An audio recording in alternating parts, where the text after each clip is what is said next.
जी, क्या शुभ नाम है आपका? मेरा नाम नीलम जैन। नीलम जी, क्या करती हैं आप? मैं पेशे से प्रधानाध्यापिका हूँ प्राथमिक विद्यालय रजवाड़ा में, जो मेरे घर से 5 किलोमीटर दूर है। ललितपुर में। जी।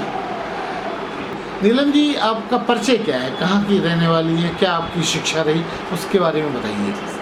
सर, मैं ललितपुर की रहने वाली हूँ। मेरे पिताजी श्री नेमीचंद जैन, उनका छोटा सा किराना स्टोर और गिफ्ट स्टोर है।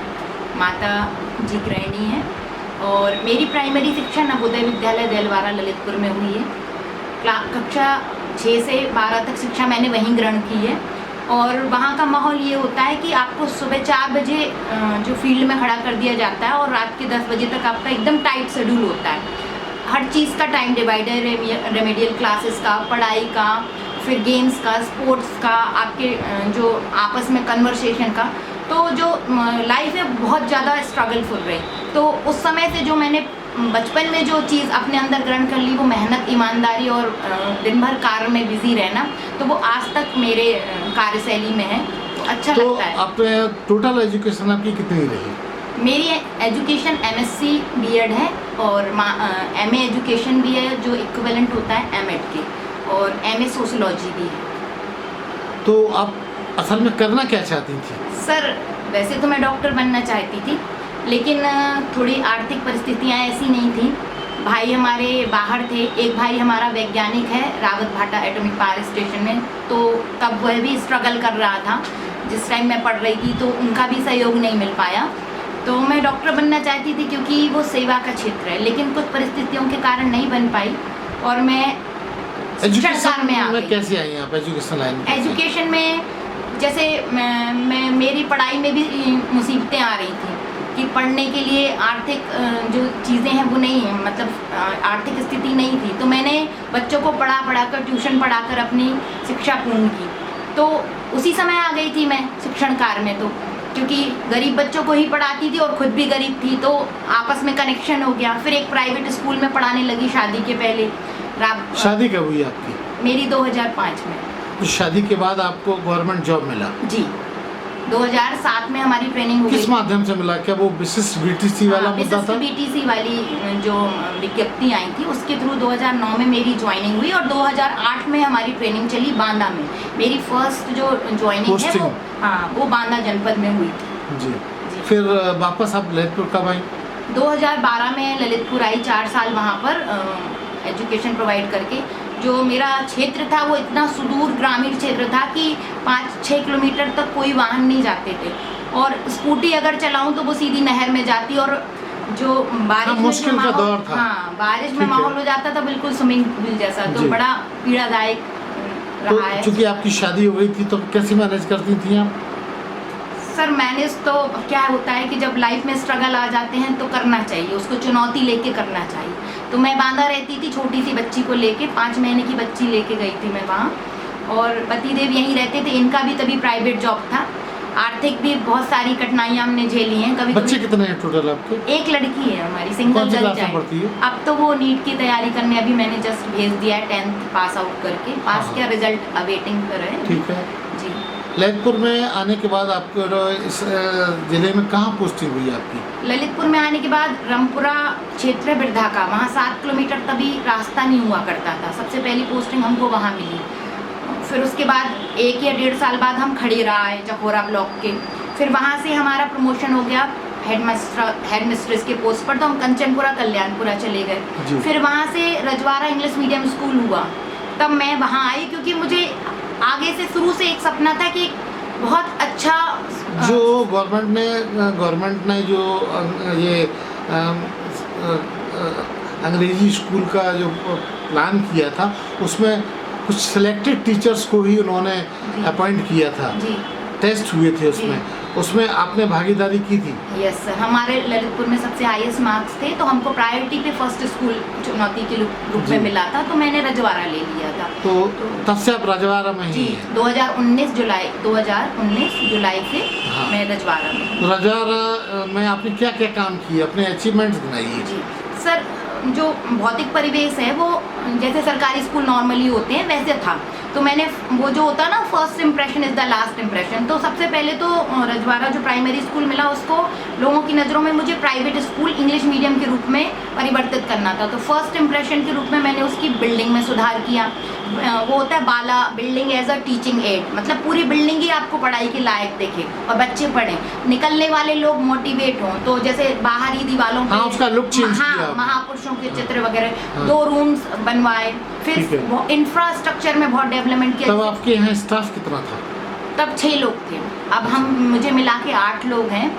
और जैसे इस विद्यालय में फर्नीचर हुआ वो मेरे वेतन से है, सीसीटीवी हुआ वो मेरे वेतन से है, सांसद जी ने वार्षिक उत्सव पर हमको कंप्यूटर्स प्रोवाइड करे, आदरणीय माननीय सिंह सर जिलाधिकारी थे, उन्होंने हमको स्मार्ट टीवी दी। ग्राम वासियों के जब हम उनके कनेक्ट हुए, हमने उनको इतना अच्छा स्कूल प्रोवाइड करा, तो उनका भी हमें अभिभावक का बहुत सहयोग मिलता है। जैसे आपको एक नल लगवाने में शायद लोगों को बहुत अप्रोच करना पड़े, लेकिन हमारे लोग ऐसे सहयोग के लिए हैं कि वो पैसे बाद में लेते, और कोई भी काम नल लाइट ये तो ग्रामीण ही करते हैं, या कोई क्यारी से निर्मित, ये सारे काम हमें बड़े सहयोग के रूप में मिल जाते हैं। तो ये होता है जब आप लोगों के दिल में बसते हैं, उनके बच्चों के लिए कुछ करते हैं, तो हर तरफ से सहयोग मिलता है। तो किस किस फील्ड में आपको अब तक सम्मानों से नवाजा गया? सर मैं जैसे बच्चों को जो पढ़ाने के लिए टीचिंग प्लान यूज़ करती हूँ, तो वो टीचिंग प्लान का मुझे अवार्ड मिला, आदर्श पाठ्य योजना पुरस्कार। फिर स्टोरी लिखती हूँ और रचनाएं भी काफ़ी लिखी हुई हैं, तो स्टोरी राइटिंग अवार्ड मिला SCRT से। फिर जो पुस्तकें होती हैं, उनकी जो कविताएं होती हैं, उनको हम गानों के रूप में परिवर्तित करके बच्चों को सिखाते हैं, जल्दी याद हो जाती हैं, तो काव्य गायन अवार्ड मिला है। और आगमन पत्रिका जहाँ जिसके लिए मैंने 4-5 कविताएं लिखी हैं, तो उन्होंने मुझे फीमेल आइकन अवार्ड से भी सम्मानित किया। एक बच्ची का हमारे स्टेट लेवल पर चयन हुआ है काव्य गायन में, और हमारी बच्चियां भी स्टेट लेवल तक गेम्स वगैरह में खेली हैं। आपको खुद को उत्तर प्रदेश सरकार से किस तरह का अवार्ड से आप हाँ सर, 2021 का मुझे राज्याध्यापक पुरस्कार मिला है, राज्यपाल अवार्ड भी कहते हैं उसे, मुख्यमंत्री अवार्ड भी कहते हैं, जो जिले में एक शिक्षक को मिलता है। तो वो अवार्ड मुझे 2021 का मिला हुआ। लखनऊ जाना पड़ा था जी, वहाँ हमारा प्रेजेंटेशन हुआ था, हम लोग 20 लोग थे जिले से, तो उसमें सबके प्रेजेंटेशन हुए, सबके कार्य देखे गए। फिर अचीवमेंट के तौर पर जिनके धरातल पे कार्य थे, उसका धरातल प्रेजेंटेशन का सारा ब्यौरा भी इकट्ठा होता है, आपका पुलिस वेरिफिकेशन भी होता है, वहाँ BSA ABSA की आपकी इंटरव्यूज़ भी होते हैं उनके साथ में। उसके तहत रिपोर्ट्स के साथ बेस्ट चयन के तहत मुझे 2021 का स्टेट अवार्ड मिला। तो किसने दिया था आपको? सर वो मुख्यमंत्री सर के द्वारा मिलता है, तो उस समय थोड़ा कोविड का कार्यकाल चल रहा था, तो वो अपने अपने ज़िले के जैसे DM सर, विधायक प्रतिनिधि और जैसे श्रम राज्य मंत्री जी, इनके थ्रू हमको यहाँ पर प्रोवाइड करवाए गए थे अपने अपने ज़िले में हर शिक्षक। अच्छा, इसके अलावा भी और कोई आपको अवार्ड मिले? हाँ सर, यही अवार्ड है। SCRT से कई अवार्ड हैं, ललितपुर स्तर पर जैसे मुझे बेस्ट टीचर के कई अवार्ड मिले हुए हैं, या जो अभी चल रहा है निपुण विद्यालय का, उसका अवार्ड मिला हुआ है, जो भौतिक परिवेश में सुधार है इसका अवार्ड मिला हुआ है, रचना के लिए जो मैं कविताएं लिखती हूँ उसके लिए कई अवार्ड मिले हुए हैं मुझे। तो और कोविड कार्यकाल में सर जो मैंने काम किया है, कोविड में जैसे सब चीज़ें जो ठप्प पड़ी हुई थी, उस दौरान भी हमने बच्चों को हर वीक बुला के वर्कशीट दी, और जब नेक्स्ट बच्चे आते तो वो वर्कशीट हम वापस लेते थे और न्यू वर्कशीट देते थे, स्टेशनरी दी, उनको मास्क दी, उनके लिए मोहल्ला क्लास 5 मोहल्ला क्लास चाहिए, और वो भी 2 मोहल्ला क्लास उनके अप्रोच में, बच्चों के अप्रोच में गांव में ही चलाई, जो उन्हीं के आसपास के प्रेरणा साथी करके हमने बच्चे ढूंढे गांव के, उन्होंने उनको पढ़ाया। तो हमारी एजुकेशन कभी भी डिस्कनेक्ट नहीं हुई कोरोना काल में, वो हमने कंटिन्यू वो रखा। और जहाँ डिस्कनेक्ट की बात आती है, तो जैसे जो बच्चियाँ अच्छी रहती हैं, मेधावी रहती हैं और 8 पास कर जाती हैं, तो उनके लिए मैंने कम से कम ऐसी 5 या 6 बच्चियों के लिए एजुकेशन कंटिन्यू करवाई है 12th तक अपने सैलरी से। तो अच्छा, एक चीज़ बताइए, बहुत सारी उपलब्धियाँ हैं, समझ आ रही है, अब आप हमें ये बताइए कि आपके इसके अलावा और क्या शौक़ है जो दुनिया को पता नहीं? सर एक मुझे बहुत शौक़ है, जो है जीवों पर दया करो। दुनिया को कुछ लोगों को पता है, जो लोग मेरे फेसबुक से जुड़े हैं, मेरे पास 5 स्ट्रीट डॉग्स हैं, एक घर में भी है, उस रूम में है, 4 मैंने अपने एक प्लॉट पर रखे हुए हैं। भविष्य में मेरी ये योजना है, जब मेरी लड़की डॉक्टर बन जाएगी तो उससे तो हेल्प लेनी है। जितने भी ललितपुर के जो दिव्यांग या विकलांग जो डॉग्स हैं, उनको मुझे अपने फार्म पे रखना है और उनकी सेवा करना है। ये अब जो एक जो बेहतर अच्छा अपने लिए भी और एक अच्छे मोटिवेशन के लिए, और एक जो मन की जो मेरी बात है वो मैं ये करना चाहती हूँ, क्योंकि उनके लिए कोई नहीं खड़ा है। आपने कहा दिव्यांग और विकलांग, जी डॉग उसमें विकलांग को कैसे माना जाए? जो पीड़ित हैं, जिन्होंने किसी ने घायल कर दिया, उनको रेस्क्यू करना? हाँ सर, रेस्क्यू करना है मुझे सारे डॉग्स जो ललितपुर में या आसपास में जो भी घायल हैं, वो मैंने उनको देखा, उनका जीवन बहुत पीड़ादायक है, वो चल भी नहीं सकते, उनको कैसे, और डॉग्स तो 1 किलोमीटर दूर जाके भी खाना ढूंढ लेते हैं, लेकिन जब मैं रास्ते से निकलती हूँ तो मुझे उनकी पीड़ा सहन नहीं होती, बिल्कुल भी नहीं देखी जाती। तो ये जो मेरे प्लॉट पे ये भी स्ट्रीट है, इनको ही नहीं छोड़ पाती हूँ मैं, लेकिन अभी थोड़ी कई चीज़ों में व्यस्त हूँ, तो जैसे ही वो फ्री होती हूँ थोड़ा सा निकल के, तो मुझे जितने भी विकलांग डॉग्स हैं उनके लिए सेवा करनी है। और अभी भी बहुत मैंने जहाँ भी कभी मुझे डॉग्स मिल जाते हैं, मैं गाड़ी रोक के, कुछ भी रोक के, बिस्किट जो भी मुझे आसपास मिलता है वो मैं खिलाती हूँ। तो आगे मैडम एक चीज़ और बताइए, इस पूरे सिनेरियो में, पूरे आपके जीवन काल में और आपके अच्छे कामों में आपके जीवन साथी की क्या भूमिका है?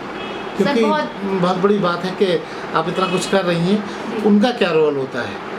सर बहुत बड़ी भूमिका है। आर्थिक सहयोग तो ये बोलिए कि आज भी मैंने स्कूल में सब कुछ कर लिया है, उसके बावजूद भी अगर मेरे जीवन साथी ये स्कूल जाते हैं, उसके बाद मुझे एक काम बता के ही आते हैं कि ये और करवा लेना। मैं कहूँगी कि मैं ऑलरेडी इतना मतलब अपना वेतन लगा के, तो कोई फ़र्क नहीं पड़ता, तुम बच्चों के हित के लिए कार्य कर रहे हो। और समय देने की बात भी मेरे लिए पर्सनल अगर मैं बात कहूँ कि मुझे 5 मिनट कहीं घुमा दिया जाए तो नहीं, लेकिन अगर विद्यालयी कार्यों की बात करूँ मैं शुरू से लेके आज तक, तो जो भी मैंने उनके सामने अपनी समस्या रखी, मतलब विभागीय रूप पे या मदद के रूप में, या कोई भी चीज़ स्कूल में लाना है, तो उन्होंने मेरी पूर्ण मदद की, आर्थिक भी, और जैसी भी मदद होती है वो सारी मदद उन्होंने मुझे की। तो बहुत बड़ा योगदान है, नहीं तो शायद। इसके अलावा भी और कोई शौक है आपके हिडन जो आप फुर्सत में करना चाहें? है मेरा कि मुझे शिक्षण कार्य करना बहुत अच्छा लगता है। प्रधान अध्यापक हूँ वो अलग बात है, लेकिन मैं आज तक अपनी कुर्सी पर नहीं बैठी, मुझे इतना समय ही नहीं होता। मैं अपने कागज स्टाफ में 8 आपके मिला के 8 लोग हैं। हाँ। उन सबका जो मोटिव है या एटीट्यूड है वो आपसे मैच करता है, या आप उनको जबरदस्ती धकेलती हैं? सर ये बहुत बड़ा सवाल। अंदर से एक सेल्फ मोटिवेशन होता है, वो 50-50% आता है। मैं बताऊं, जितने भी शिक्षक हैं, मैं किसी की बुराई नहीं करती, किसी की अच्छाई नहीं, जो आपके लिए अंदर से जज्बा आता है, मोटिवेशन आता है, वो दूसरों से देख के आप प्रेरित तो हो सकते हो, लेकिन जो आपको अंदर से अच्छा करने की भावना है ये सेल्फ होती है। तो हमारे यहाँ 50% स्टाफ तो है जो मेरे बराबर या मुझसे ज़्यादा मेहनत करता है बच्चों के लिए, क्योंकि उनकी अंदर की आत्मा है कि मैं नहीं पढ़ाऊंगी तो ये पैसा काम का नहीं, या मुझे कहीं ना कहीं भुगतना पड़ेगा। कुछ को एज अ प्रधान अध्यापक, एज अ लीडर मुझे राह दिखानी पड़ती है कि नहीं आप ये गलत कर रहे हो, आपको बच्चों को इतना देना चाहिए। दम तो नहीं, लेकिन उनको राह तो दिखानी पड़ती है कि जब हमें विभाग से भी इतने तो वो आपको पीछे ये कहते होंगे बहुत खड़ूस? हाँ, शुरू में था जैसे बोलते ना, पहले हर चीज़ का विरोध होता है, फिर उसके बाद उसको वो अप्रोच मतलब उससे लेते हैं, सहमति में लेते हैं। मेरा भी विरोध हुआ लोगों की तरह, सबने मतलब इवन जो आसपास के स्कूल्स थे उन तक में विरोध होता था कि ये इतनी तेज़ी से डेवलपमेंट कर रही है, इतना पैसा लगा के। और वहाँ भी प्रधान अध्यापक ऐसे बोलते थे, जैसे हमारे BSA सर जाके बोलते थे नीलम ने अकेले ने इतना सब कुछ कर लिया, महिला होकर आप नहीं कर पा रहे फंड से, तो उनमें भी मेरा विरोध होता था कि मैडम को... एक बात यहाँ बड़ी दिलचस्प ये है कि नीलम ने तो बहुत सारा काम किया, तो महिलाओं में द्वेष की प्रवृत्ति बहुत जल्दी पनपती है। जी। तो ये भी होता होगा कि नीलम जी को पैसे की परवाह नहीं, उनको इतनी ज़रूरत नहीं, और ये हमारे भाई सब लोग तो अपने वेतन से नहीं खर्च करते, क्योंकि महिलाएं कंजूस भी बहुत होती हैं। जी सर, देने वाले ईश्वर हैं। जैसे आपने देखा होगा, मुझे एक सिंगल मतलब कुछ वैसे नॉर्मली जो लोग बीमार रहते हैं, मैं वैसे बीमार नहीं हो पाती। अगर आपका पैसा जाना होगा आपके माध्यम से, आपके बच्चों के माध्यम से, कैसे भी आपका जो सबसे इम्पोर्टेंट वो चीज़ है वो मेडिसिन, वो कितना ज़्यादा पैसा ले जाती है लोगों का कोई नहीं रोक सकता, क्योंकि वो ज़रूरी है, वो आपको करवाना ही पड़ेगा। तो जो पैसा लोग ये सोचते हैं हम बचा लें, हम इस पर खर्च ना करें, जब आपका जाना होगा तो वो किसी भी रास्ते से आपका चला जाएगा, कभी आपकी गाड़ी खराब हुई कुछ। लेकिन हम ये सोचते हैं कि अगर पुण्य काम, अच्छे काम के लिए हम अपना पैसा लगाएं तो वो हमेशा हमें कर्म, अच्छे कर्म के रूप में हमारे पास रहेगा और वापस आएगा। मैडम ये एक बात महत्वपूर्ण सवाल, आखिरी सवाल, कि आप जो भी कुछ कर रही हैं, ग्राफ आपका ऊंचाई पे है जी, अब और इसके और ऊंचा क्या करना चाहती हैं कि आपको और लोग जाने और आपके काम को सराहें? क्या आपका रोड मैप है, मतलब क्या प्लान है? 2 कार्य हैं सर। मैं शिक्षक संकुल हूँ, मेरे अंडर में 7 स्कूल हैं। एक तो लगभग मैं डेवलप अपने ही, वहाँ के शिक्षक भी उसी तरह डेवलप हो गए हैं और वहाँ भी बिल्कुल जितनी सुविधाएं हमारे स्कूल में हैं धीरे धीरे वहाँ पर हो गई हैं पूरी सारी। और जो विद्यालय भी निपुण हो गया, जो निपुण चल रहा है आजकल, और 6 है उनको भी उसी स्तर पर लाना है, क्योंकि जो हमें जिम्मेदारी मिली है उसको चुनौती के रूप में स्वीकार करते हुए अपने संकुल के सारे विद्यालयों, मतलब जो 7 मुझे मिले प्रायोरिटी इन पर, उनको वैसा। दूसरा टारगेट नेशनल अवार्ड भी है सर, उसके लिए मैं थोड़ा समय लेना चाहूँगी, क्योंकि जो जिस स्तर पे मैं वो अवार्ड लेना चाहती हूँ कि बिल्कुल अलग हट के भी 2-4 और काम हो मेरे, तो वो उस स्तर पे मैं नहीं पहुँची हूँ। लगातार अभी मुझे परिश्रम करना पड़ेगा, तब उसके बाद उसके लिए भी कोशिश करूँगी सर। अरे हाँ, इस चैनल को लाइक और सब्सक्राइब करना ना भूलें। देखते रहिए बंजारा बीट्स।